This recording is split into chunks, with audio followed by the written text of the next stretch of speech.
नमस्कार दोस्तों, स्वागत है आप सभी का अपने YouTube channel the secret civil servant में। और जैसे चैनल का नाम है ना मेरा सीक्रेट सिविल सर्वेंट, और आप इन दोनों से मिलेंगे। और आज मैं मिलाऊंगा अपने मित्रों से जो सीक्रेट सिविल सर्वेंट अभी हैं और मंच पे आना इनका बाकी है, और आएंगे, जल्दी ही आएंगे और आपको दिखाई देंगे। मैं आपको इंट्रोड्यूस करा दूं, ये हैं अपने अरविंद, और ये भी सिविल सर्वेंट की तैयारी कर रहे हैं अब तक। और ये अपने राजेश जी, और दोनों से आज फ्रेंडशिप डे है जैसा कि आप जानते हो, और लंबा समय हो गया। वैसे अगर दिन में हमें याद रहता तो हम शायद कुछ और बेहतर कंटेंट के साथ आते, आपके साथ में बात करते, लेकिन फिर भी समय मिला और हम आए। हमने इनसे टाइम मांगा, दोनों के दोनों बिजी थे। मैंने कहा यार 5-10 मिनट में निकाल लो, क्या दिक्कत है, डेली में एक निकल आता। तो वैसे भी संडे है और मैंने एक वीडियो बनाई भी थी, तो अब इनसे ही बाकी की बात जानेंगे। मेरे से आप मिलते रहते हो, बाकी मैं वीडियो डालता रहता हूँ, पर जानेंगे ये कि सिविल सर्वेंट की हम जब तैयारी करते हैं, सिविल सर्विस की तैयारी करते हैं, और हम ऐसी जगह रह रहे हैं, मुखर्जी नगर की पेरीफेरी में जितनी भी जगह हैं, नेहरू विहार, गांधी विहार, जो आजकल तुम ओल्ड राजेंद्र नगर की घटना सुन रहे हो, उसके बाद आज जैसे कि सुसाइड नोट की घटना सुनी आपने किसी की, उन सब उस पेशो पेश में रहते हुए, है ना, उस परिस्थितियों को झेलते हुए और टिके पड़े हैं, आज तक लड़ रहे हैं। और फ्रेंडशिप डे पे हम सिर्फ बात करेंगे मित्रता की ओर, और उस संघर्ष की तरफ नहीं जाएंगे कि क्या संघर्ष चल रहा है। तो सबसे पहले मैं आपसे ये जानना चाहूंगा कि आज आपके लिए जो है दोस्ती की बहुत बहुत मुबारकबाद, और आपसे शुक्रिया जो इस मंच तो इसके लिए बहुत बहुत थैंक यू। सबसे पहले तो मैं शुक्रिया करना चाहूंगा कि इस मंच पे आपने हमको इनवाइट किया है। ये आपका ही मंच है सर, ये आपका ही मंच है, और इसका मैं तहे दिल से शुक्रिया करता हूँ। मेरे सवाल हैं कुछ, जनरली सवाल हैं, ज़्यादा फॉर्मल, हम फॉर्मल वीडियो बना रहे हैं बस सिंपल भाई। तो सवाल यही है कि आप तैयारी कर रहे हो लगातार, क्या दिमाग में चलता है? माँ बाप संग दे रहे हैं तभी तो आप टिके पड़े हो, जाहिर सी बात है कि हमारे पेरेंट्स हमारा सपोर्ट कर रहे हैं इसलिए हम यहाँ टिके पड़े हैं। उसमें तुम मित्रों को कहाँ देखते हो? ये जो आज फ्रेंडशिप डे है, जिसको हम यारी दोस्ती कहते हैं, कि दोस्त जीवन में बहुत कुछ अहम रोल अदा करते हैं, उसमें अगर आप जो भी जवाब देना चाहें, कौन पहले बोलना चाहता है कि आप दोस्तों को किस जगह रखते हो अपने जीवन में? वैसे तो मतलब माँ बाप का तो विशेष योगदान रहता ही है हमारे जीवन में, पर दोस्तों का इसलिए विशेष योगदान रहता है और महत्व है जीवन में, क्योंकि जब हम देखते हैं कि नॉर्मली आजकल सुसाइड भी कर रहे हैं, कोटा की घटनाएं देखी हैं, और अब तो दिल्ली में भी राजेंद्र नगर में भी एक लड़की ने अभी सुसाइड करा, तो दोस्तों का योगदान वहाँ महत्वपूर्ण होता है। जैसे कि हम लोग बातचीत करते रहते हैं, मिलते रहते हैं तीसरे चौथे दिन, तो वहाँ पर रहता है ना कि कभी डिप्रेशन जैसी चीज़ आती है, हम तैयारी कर रहे हैं, एक टाइम होता है, इतने टाइम हो गया, 3 से 4 साल लगे हुए चीज़ों में, और सफलता फाइनली नहीं मिल रही, तो एक समय आता है कि यहाँ पर हम बहुत डिप्रेस फील करते हैं कि हम पता नहीं मतलब क्या सही कर रहे हैं या सही लाइन पे हैं या नहीं है। और इसमें सबसे बड़ी बात है कि आपके तकलीफ वही लोग समझ सकते हैं जो उस जोन में है, उसकी तैयारी कर, और बाकी लोग बस संवेदना व्यक्त कर सकते हैं, वो समझ नहीं सकते हैं। जैसे आज भी मैंने वो इंटरव्यू देख रहा था, मैं सुनील छेत्री का जो इंटरव्यू था, तो उनकी बातचीत विराट कोहली से होती रहती है। तो उन्होंने वो बताया कि मेरी विराट कोहली से कनेक्ट होने के कारण ही यही है कि शायद वो भी गेम में है, मैं भी गेम में हूँ, तो हम एक दूसरे के सिचुएशन को समझ पाते हैं अच्छे तरीके से। तो ये सबसे बड़ी बात यही होती है कि आपको समझ पाते हैं दोस्त जो आपके करीबी होते हैं, और वो वही लोग समझ सकते हैं जो इस रास्ते से गुजर रहे हैं या गुजर चुके हैं। तो वही है कि मतलब हमारे है कि हम अपने आप को जो अंदर जो है, हम तो उससे हम तुम्हें शेयर कर सकते हैं उस चीज़ को, और जब शेयर करते हैं ना तो अंदर का जो भारीपन है ना वो हल्का हो जाता है। तो उससे क्या रहता है कि हम तो तैयारी कर रहे हैं, हमारा दोस्त भी है, वो भी लगा हुआ है उन चीज़ों में, और एक हिचक नहीं रहती है समझने में कि वो समझेगा नहीं, बंदा हंस देगा। जैसे जनरली हम ऐसे देखते हैं, जज करने वाली चीज़ नहीं है। जनरली हम लोग ऐसा देखते हैं ना कि अगर ऐसे चीज़ों को बताया जाए कहीं और स्फीयर में, दूसरे सोशल एटमॉस्फेयर में, तो वो लोग हंसते हैं क्योंकि वो समझ नहीं पाते हैं चीज़ों को। और सच बात तो यही है कि जैसे हम भगवान श्री कृष्ण और सुदामा जी की जो दोस्ती के किस्से सुना करते हैं, धर्म को अगर इसमें लेके आते हैं, लेकिन पर्सनल लाइफ में आजकल बोलते हैं कि यारी दोस्ती कहीं रही नहीं, सेल्फिशनेस आ गई है। क्या लगता है आपको? ऐसा नहीं है, ऐसा नहीं है। सेल्फिशनेस तो है, बहुत सारी चीज़ों में दिख जाती है, पर वो ऐसा नहीं है कि अगर आप सेल्फनेस दिखा रहे हो, आप स्वार्थी हो चीज़ों को लेकर, तो मुझे नहीं दिखे, वो चीज़ें मुझे भी दिख जाएंगी। तो है कुछ दोस्त तो आजकल देखते हो, हर कोई दोस्त कह देता है, नॉर्मली पर जो दोस्त एक शब्द जो है ना, उसमें बहुत गहराई है। गहराई ये है कि हम दुख दर्द में तुम्हारा मजाक नहीं बनाएंगे और तुम्हारी चीज़ों को समझेंगे, कि क्या रियल में सिचुएशन है तुम्हारी, कैसे गुजर रहे हो, उस चीज को मजाक नहीं बनाकर हम रियल में समझने की कोशिश। एक चीज और है इसमें कि सबसे बड़ी बात है कि हम लोग मिलते तो बहुत लोगों से हैं ना, हाँ बिल्कुल, तो थोड़ा मिलते ही हैं। हाँ, तो थोड़ा एक सतर्कता जरूरी होती है कि वो थोड़ा सा चुनाव करने में मुश्किल होता है। हाँ, जैसे इन्होंने एक हाँ। वर्ड चुना, सिलेक्शन। हाँ, माँ चुनाव बाप का सिलेक्शन हम नहीं करते, बहन भाइयों का सिलेक्शन हम नहीं करते, लेकिन हम किससे मिलते हैं, किनको हम अपनी जिंदगी में उस दायरे को देना चाहते हैं, जो यार दोस्त होते हैं हमारे, वो सिलेक्शन बहुत इंपॉर्टेंट करता है। आप उस सिलेक्शन को कैसे देखते हो, आप कैसे दोस्त बनाना पसंद करते हो, इम्पोर्टेंस है। या हर तरीके के लोग हैं, जैसे कहते हैं ना कि हर एक दोस्त जरूरी होता है, तो क्या तुम्हारे जो इमोशंस हैं इस टाइप के सारे दोस्त बना रखे हैं अलग अलग, एजुकेशन टाइप का अलग है, गेम खेलेंगे कहीं अलग है, घूमने जाएंगे कहीं अलग है, ऐसा कुछ है क्या? वो होते हैं, जैसे काफी लोगों के साथ आप रहते हैं और काफी लोगों से जब आप मिलते हैं तो हर लोगों के साथ कुछ ना कुछ जुड़ाव तो हो ही जाते कुछ हैं ना कुछ मिलते तो रहने होता है। पर, साथ में खेलने पर।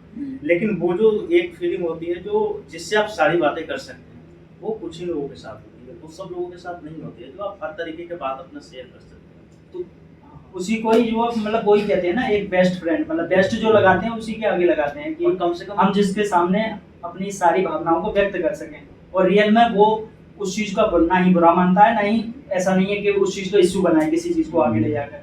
कम से कम एक ऐसे दोस्त तो होने ही चाहिए जो आपके सारे इमोशंस को हाँ समझ बिल्कुल। इस चीज में ना मुझे इनकी एक बात याद आ रही है, इन्होंने एक बार बोला था कि लोग ना ज्यादातर ईमानदारी चाहते हैं सामने वाले से, भरोसेमंद हो ये चाहते हैं कि सामने वाला भरोसेमंद हो, मेरे विश्वास पे खरा उतरे। बोले हम सामने वाले से सारी उम्मीदें कर लेते हैं, लेकिन हम क्या उसके प्रति सेम टू सेम हैं, कितनी क्या हम उम्मीदों को उसके लिए हम उम्मीद है, हाँ, हाँ, वो तो सबसे बहुत जरूरी है। क्या हम उसके प्रति ईमानदार हैं, क्या हम उसके भरोसे को कायम रख पा रहे हैं। मैं इस बात को गांठ बांधा हुआ हूँ, मेरे को बहुत सटीक लगी थी वो बात, मेरी बात तो सच्चाई है। जिससे अब बात है कि इस पे हम थोड़ा सा नेचर पर भी तो जा सकते हैं कि कहा भी गया है कि प्रकृति वही लौटाएगा जो आप प्रकृति को देंगे। बिल्कुल, अगर आप ट्रस्ट दे नहीं रहे हैं तो ट्रस्ट आप खोज नहीं सकते हैं, और अगर आप खोज रहे हैं तो वो आप नैतिकता के उस पैमाने पर बैठ नहीं रहे हैं, आपकी बेवकूफी मेरे है हिसाब जो से आप खोज रहे हैं। रियल में अगर एक छोटी सी डेफिनेशन दोस्ती की करी है ना, तो दोस्ती वो है जैसा कि हमने अगर आज यहाँ पर बातचीत शुरू करी किसी भी चीज को लेकर कैसी भी, और वो हम अगर 6 महीने बाद भी मिल रहे हैं ना, तो उसका जो टैप जो है ना, जैसे रेडियो में टैप होता है ना, हाँ, तो same। जो टैप वहीं से खुलता है वहीं और से वही start चीज हो हो जाए। तो वो वहीं से स्टार्ट हो वहीं से जाए। start वो हो रियल जाए। में दोस्ती है, खुशमिजाज तरीका से वैसे ही मिलना, वैसे ही कोई गिले शिकवे नहीं, छोटी छोटी बातों को लेकर नहीं कि तुमने मेरी कॉल नहीं उठाई या मैंने तुम्हारी कॉल नहीं उठाई, ये छोटी छोटी चीजें नहीं आनी चाहिए, और ना आती हैं ऐसी दोस्तों में नहीं आती ना। हाँ। अच्छा, जैसे हम लोग हैं अभी भी तीनों के तीनों संघर्षरत हैं, अपने जीवन में जो भी टारगेट है उनको पाना चाहते हैं। उसमें जो सिलेबस की बुक्स होती हैं वो तो पढ़ते ही हैं, उसके अदर बुक्स जो होती हैं उनका कितना अहम रोल है और कितना पढ़ना चाहिए, क्योंकि मैं तो आप दोनों से सीखा हूँ, इस चीज को मैंने देखा है, इनसे मैंने बुक्स का सीखा कि भाई बुक्स पढ़नी चाहिए लगातार, बुक्स का कलेक्शन, और उनके पास बुक्स का कलेक्शन बहुत सारा रखा हुआ है पीछे। आज रखी हाँ, ये देखो आप दिखा सकते हो उठा करके, बहुत सारे हैं। समस्या है कि उठाए कहाँ से। अमर सेन की कोई भी निकाल दो। आर्थिक विकास और स्वतंत्रता, होमो सेपियंस, इवान नेवा हरारी की गुनाहों का देवता धर्मवीर भारती। ये इस पे शायद मैंने रिव्यू किया था या नहीं किया था, सोफी का संसार जो बुक है बहुत जबरदस्त बुक है, हर स्टूडेंट को पढ़नी चाहिए, और इनिशियल स्टेज में जो भी बच्चा शुरुआत कर रहा है उसको पढ़ लेनी चाहिए।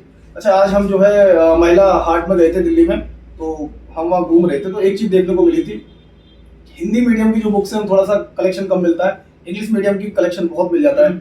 उसके पीछे का एक और साइड इफेक्ट देखने को मिलता है कि वहाँ बच्चे इंग्लिश मीडियम वाले बहुत मिलेंगे तुम्हें, पढ़ते भी हैं और हिंदी मीडियम वाले एक्टिव नहीं है अदर बुक को पढ़ने के, अदर मतलब बुक को, हाँ। जो सिलेबस हमारा बस, है बस। उससे अलग जाके थोड़ा हमें लगता है कि हम सिर्फ सिलेबस की बुक करेंगे, कंपटीशन क्रैक करेंगे और अच्छे नागरिक बन सकते हैं, लेकिन बात यही आ जाती है, अच्छे नागरिक बनना है या पैसा कमाना है, फाइनेंशियल मजबूत होना है। पहले कहते हैं नौकरी चाहिए, सिलेबस पढ़ेंगे, यार हमारे को बस सिलेबस पढ़ने का समय तो है नहीं, किताबें कहाँ से पढ़ें? बस वही है, मुझे ऐसा लगता है कि हम जो है ना, जैसे मैंने आज ही देखा था, हाँ। और मैं कल से ही उस चीज को रूटीन को फॉलो कर रहा हूँ। हम्म। मैंने देखा स्क्रीन टाइम मेरा कितना जा रहा है मोबाइल में, रियल में बहुत टाइम जा रहा था मेरा, 4 से 5 घंटे नॉर्मली चला जा रहा था। उसमें से मुझे क्या करना है, 1 से 2 घंटे, 1.5 घंटे निकालना कट करना है। हाँ, उसे निकालना है, उसको शाम को 1 से 1.5 घंटे निकाल के Books अदर बुक पढ़नी है। अदर बुक उसे पढ़ोगे तो मुश्किल से 4 से 5 दिन में या 1 हफ्ते में एक बुक खत्म हो जाएगी। सेम बात रही ना? एक्चुअली में सबसे बढ़िया बात क्या है किताब पढ़ने का, हाँ। किताब जो भी लिखे गए हैं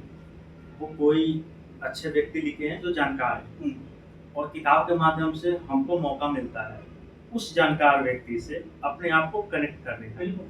और उनका एक्सपीरियंस, वो लंबा एक्सपीरियंस है तो वो लिखते हैं, और उसको पढ़ने के बाद हमारी खुद की जो पर्सनालिटी में वो जो दूरदर्शिता आती है, उसकी जो पर्सनालिटी है हाँ, वो ऐड हो जाती है। वो ऐड हो जाती है, वो दूरदर्शिता के साथ। हाँ, तो हम दोस्ती के साथ आगे बढ़ के मतलब किताबों के महत्व आ गए, तो किताबों का महत्व किताबों मेरे के साथ दिमाग में ये भी आ रहा है हाँ, कि किताबें पढ़ना हमें क्यों जरूरी है। मतलब कोई होता है ना कि कुछ पढ़ते हैं बहुत सारे लोग, तो कहते हैं भाई ये लोग नहीं पढ़े और इतने बड़े आदमी बन गए, इतना रुपए पैसा कमा रहे हैं, ठीक है, फिर पढ़ने का हाँ, महत्व वो क्या क्वेश्चन मार्क आता ही है। अब वो आता है कि पढ़ने का महत्व क्या है। क्योंकि जैसे आपको एक दो नाम दे दूं, आप अपनी बात कंटिन्यू करना आगे। जैसे अभी लवकेश कटारिया, ओटीटी कंटेंट जो चल रहा है फिलहाल, बिग बॉस वाला ही, तो उसको देख करके जो न्यू यूथ है ना, जवान लोग जो हैं, वो सोचते हैं यार पढ़ने लिखने से पैसा ही नहीं आ रहा। हाँ, रुपए तो कमा रहे हैं वैसे भी अगर पढ़े लिखे ही कमा रहे हैं तो क्या ही पढ़ना किताबों को। तो आपको लगता है कि ऐसा करना चाहिए? क्या राय दोगे आप ऐसे? मतलब मैं बता रहा हूँ, अब कोई पूछे, अगर मुझसे पूछे हाँ, और मैं बताऊं कि पढ़ने का महत्व क्या है, हाँ, कि हमें पढ़ना क्यों चाहिए, तो पढ़ना हमें इसलिए चाहिए कि हम अपनी परिस्थितियों को जान सकें। हम अगर किसी ऐसी परिस्थिति में पड़े हैं और वहां से निकलने का हमें कोई रास्ता नहीं सूझ रहा है, तो हमें जो किताबें पढ़ी है ना, रियल में वो एक रोशनी का काम करती है वहां से निकलने का, ठीक है। तो एक जो है ना हमारी आत्मा का जो है ना, वो एक प्रकार से ईंधन का काम करती है किताबें जो है, वो हमें रोशन करती है। और दूसरी चीज है कि हम सही और गलत की पहचान कर पाते हैं उस चीज को पढ़ने के बाद, क्या चीज सही है और क्या गलत है। ऑब्जर्वेशन पावर हमारी किसी चीज को लेकर के बढ़ जाती है। हाँ बिल्कुल। और तीसरी चीज है कि हम किसी चीज को, एक होती है सिंपैथी, एक होती है एम्पैथी, तो हम किसी की एम्पैथी जान पाते हैं, हम अपने आप को रख के वहां पर सोच पाते हैं कोई किस परिस्थिति से गुजर रहा है, तो वो चीज जो है वो पढ़ने से आती है। तो ये सारी चीजें हैं, मुझे इतना महत्व लगता है कि पढ़ने का क्या महत्व। इसमें एक सबसे बड़ा प्रश्न क्या है कि अमूमन ऐसा देखा गया है और लोग ऐसा कहते भी हैं, चर्चा भी रहती है कि इतनी लंबी सिलेबस है, किताब कहाँ से पढ़े, टाइम कहाँ से निकालें। एक्चुअल में सही बात है कि सिलेबस लंबी है, इसमें कोई शक नहीं, लेकिन अगर आप रोज का 1 घंटे भी निकाल लेते हैं उस सिलेबस से किताब पढ़ने के लिए, जो आपके सिलेबस से हटके किताब है, तो वो आपके विजन को और स्ट्रॉन्ग करती है। बिल्कुल, जैसे आपने सुझाव दिया था कि शाम को रोजाना पढ़ना है, 1 घंटे निकालो किसी भी। आप हम लोग करते क्या है, हम लोग सोचते हैं एक पार्टिकुलर दिन जो है उठाएंगे और उस दिन को पूरी किताबें खत्म करेंगे, और वो दिन कभी आता नहीं। मुझे याद है कि मेरा ये प्रश्न था विवेक जी से भी, और तकरीबन साल भर हो रहे हैं तो उस प्रश्न के कि यार कैसे मतलब समय निकाला जाए। तो उन्होंने मुझे एक किताब रिकमेंड की थी, द कंपाउंड इफेक्ट करके। उस किताब को पढ़ने के बाद मुझे समझ में आया कि अगर मैं प्रयास करूं तो टाइम निकल सकते हैं।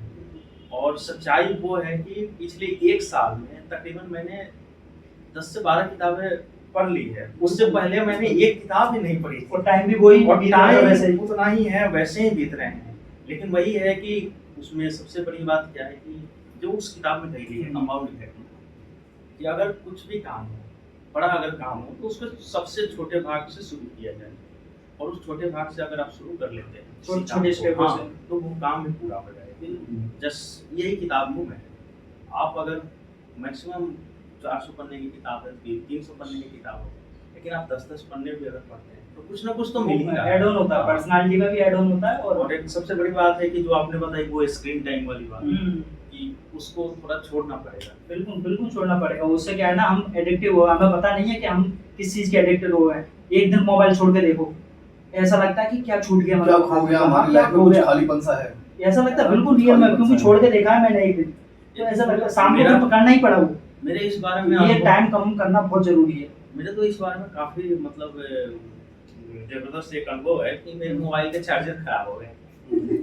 उस दिन मेरी बैटरी मोबाइल में बच रही थी मात्र वो 16%। 1 घंटे मोबाइल ऑफ हो गया। उसके बाद वो चार्जर मुझे बनवाने के लिए कहीं और जाना पड़ा। उस दिन मोबाइल पूरे दिन ऑफ रही और मैं उस पूरे दिन में बेचैन था। और वो घटना तकरीबन 2 साल पहले की बात है।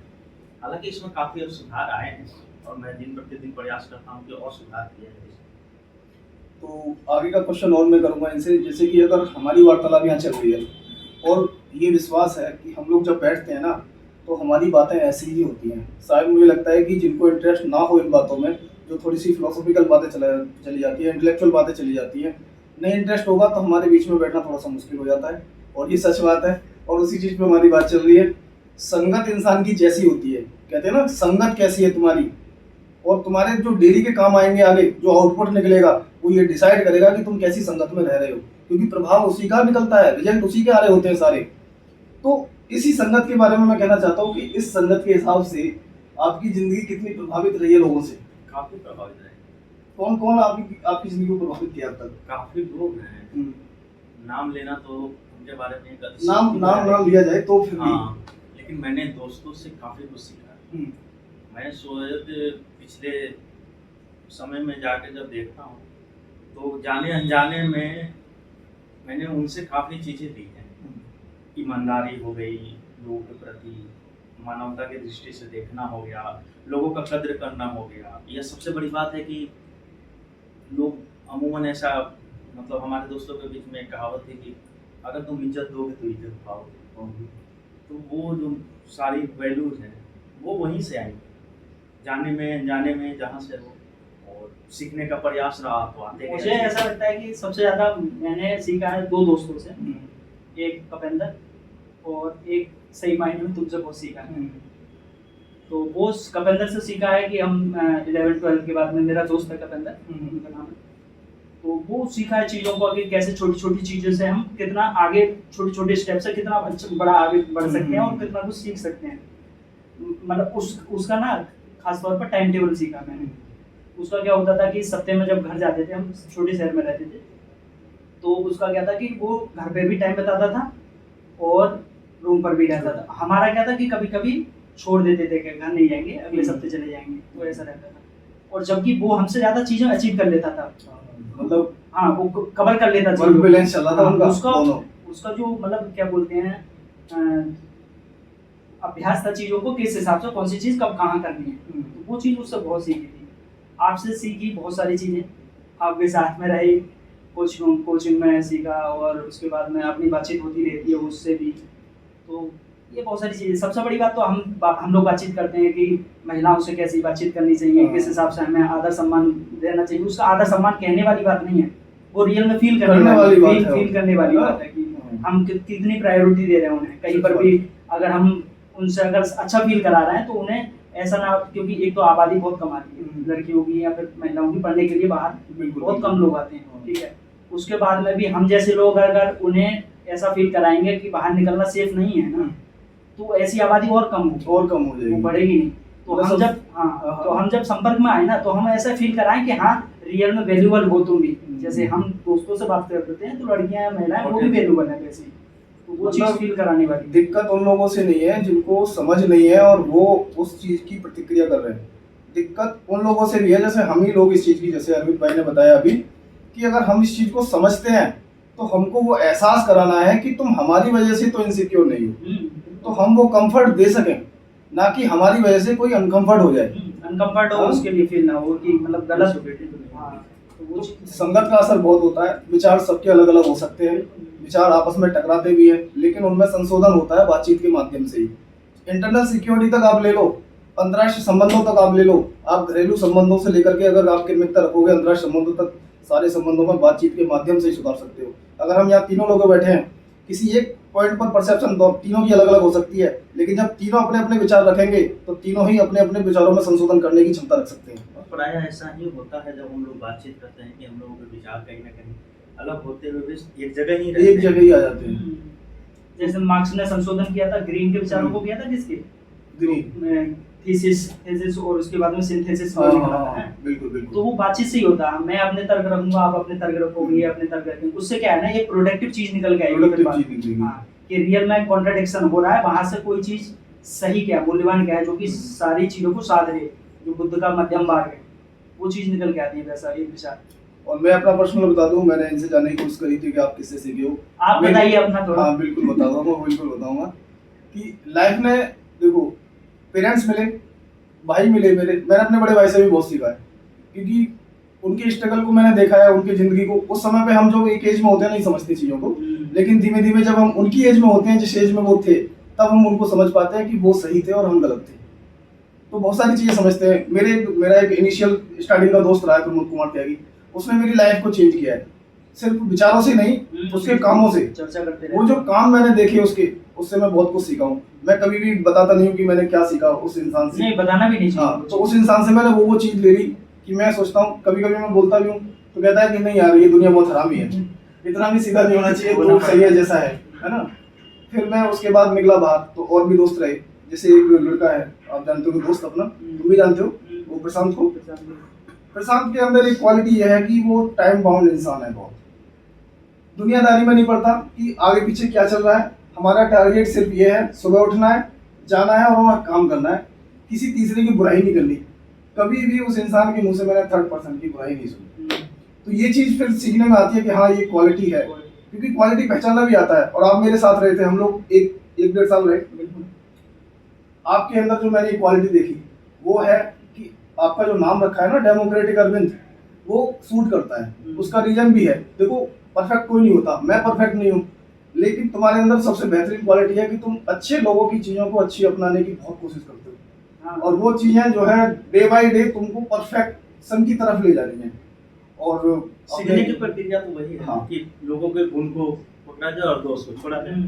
और सबसे बढ़िया राजेश जी के बारे में हम बात करेंगे तो इनसे सीखा कि कैसे वर्स्ट से वर्स्ट कंडीशन में भी तुम अपने आप को काम रख सकते हो, शांत रख सकते हो। जैसा कि इनके फेस से भी झलक रहा होगा कि ये बहुत ही शांतचित्त व्यक्ति है।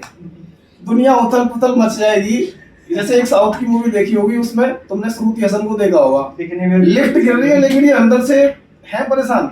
अगर इनको दिक्कत होगी है, लेकिन सामने वालों को कभी नहीं लगेगी कि इनके अंदर तूफान चल रहा है। तो ये शांतचित्त व्यक्ति हैं, इनसे सीखने वाली बात है। और सीख रहे हैं धीमे धीमे, थोड़ा सीखना तो प्रोसेस है एक प्रकार की, सीखने की प्रक्रिया तो प्रक्रिया है, तो कहीं ना कहीं खत्म होगी। तो अपने दो चीजों पे चर्चा हो गई, फ्रेंडशिप पे थोड़ा और पढ़ने पे थोड़ा। दोस्ती के बारे में, पढ़ना कितना महत्व, दोस्ती की मेमोरी तो मेरे पास एक ऐसी मतलब है कि मैं चाहता हूँ कि मैं उसको हर जगह शेयर करूँ। मुझे याद है कि मैं अपने सीनियर के साथ जब बैठा करता था, अभी तो उन लोगों का सिलेक्शन भी हो गया तो वो चले भी गए। तो एक बार मैं उनके रूम पर था, तो मेरे वो दोस्त नहीं है, मेरे दोस्त थे वो भैया थे। मैं उनके रूम पर गया हुआ था, ठंड का दिन था। उनका एक दोस्त रैपिडो बुक करके आए हुए थे, जो कि लोअर पहने हुए थे, टी शर्ट पहने हुए थे, और वो ट्रैक सूट पहने हुए थे बेसिकली, और पैर में उनका चप्पल था। ठीक है, सारी चीज़ें हो गई, हंसी मजाक हुई, खाना पीना हुआ। उसके बाद सब लोग जब अपने रूम की तरफ चले गए, तो उनके जो मेरे दोस्त के जो भाई साहब हुए, उन्होंने कहा कि अपने भाई से, अच्छा छोटू बताओ, उनका राकेश नाम था, कि राकेश जूता पहन के आया था कि चप्पल पहन के आया था? ठंड का दिन था। उस चीज को हम लोग गौर नहीं किए, ध्यान नहीं देते। हाँ, जाते हुए लेकिन देख दिए थे कि चप्पल पहन के जा रहे थे। तो वो चप्पल पहन के जब गए तो वो कहते, अच्छा तो जूता क्यों नहीं पहन के आया? एक काम करना, अगले बार जाना करोल बाग, तो उसको एक जूता खरीद के दे देना। तो वो होता है वैल्यू, और वो होते हैं दोस्त, समझना और समझना चीजों को बगैर कुछ के। हाँ, क्योंकि उनकी तैयारी में थे वो, तो क्राइसिस होगी और एक का जॉब लग गया था, लेकिन वो एक दूसरे को इतने बेहतर तरीके से समझ रहे थे कि ना दिखाते हुए भी वो उस चीज को देख लिए जो उनको देखना चाहिए। ऐसा ही होना चाहिए। और वो तो मतलब शानदार मेमोरी है वो मेरा। वार्तालाप हमारी ऐसी है कि हम अगर रात को भी बैठ जाएं, कभी कभी होता है ऐसा, मतलब सप्ताह में एक दिन ऐसा आ जाता है कि अगर बैठ जाएं और टॉपिक छिड़ जाए तो हम पूरा ब्रह्मांड घूम जाते हैं। मतलब स्टार्ट करते हैं चीज़ों से और पूरा ब्रह्मांड, मतलब 3 से 4 घंटे निकल जाते हैं। तो अभी जो इतना टाइम हम आपको, आप भी नहीं सुन सकते हमको इतना, तो अभी 23 से 24 मिनट की वीडियो बनी है, तो हम आपसे यही विदा लेते हैं। और आपका समय लिया, इनका समय वैसे भी मैं लेता रहता हूँ धन्यवाद। लेकिन आज इन्होंने कैमरा फेस करने के लिए बोला कि चलो ठीक है कर लेंगे आज, दोस्ती के नाम पे तुम इतना मांग रहे हो तो इतना तो दे ही देंगे। तो मैंने 25 मिनट ले लिया इनका। ठीक है, थैंक यू सो मच।